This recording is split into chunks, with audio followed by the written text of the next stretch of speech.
l'excitation du service ne nous garantit pas que Dieu nous utilisera. Dieu n'utilise pas des ignorants. Mes chers amis, en tout cas, le Dieu qui s'est fait connaître à moi, dès le début, m'a bien fait comprendre qu'il n'utilise pas les ignorants. Dieu aime tout sauf l'ignorance.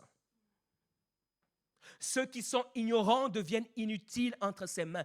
Et c'est Dieu qui parle. Il dit, je te rejetterai. Ce n'est pas le diable. Ce n'est pas un rejet de ma famille, un rejet de mes amis, un rejet de l'Église. C'est un rejet de la part de Dieu. Si Dieu nous rejette, waouh, quel recours avons-nous? Il dit, puisque tu as oublié la loi de ton Dieu, pire encore. Lorsque nous sommes ignorants, les problèmes associés à l'ignorance ne nous concernent pas que nous seuls, mais concernent aussi nos enfants, parce qu'il dit, j'oublierai aussi tes enfants. Il y a des hommes et des femmes appelés chrétiens qui construisent des familles, mais ils ont tellement semé l'ignorance que demain, le futur de leurs enfants est déjà tout tracé. Et quelquefois, ils se plaignent, quelquefois, ils pleurent, et quelquefois, ils disent, mais toute ma vie, j'ai amené mes enfants à l'église. Ce n'est pas mener les enfants à l'église qui veut dire qu'ils savent les choses de Dieu. Qu'est-ce que tu leur as appris?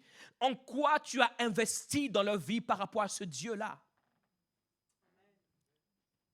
Si tu ne veux pas que tes enfants soient oubliés de Dieu, sois un homme, une femme qui fait le choix et le sacrifice de l'apprentissage et surtout qui leur donne ce qu'il faut. Combien de versets bibliques tu as appris à tes enfants?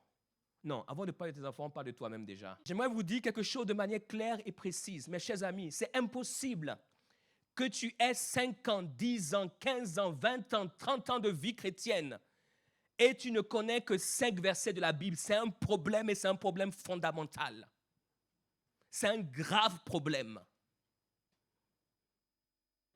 Et personne ne me regarde. Mais je vous aime en vous disant la vérité. Si tu as un problème de mémoire, viens, on va prier, ta mémoire va revenir. Parce que Dieu veut que tu saches et tu connais sa parole.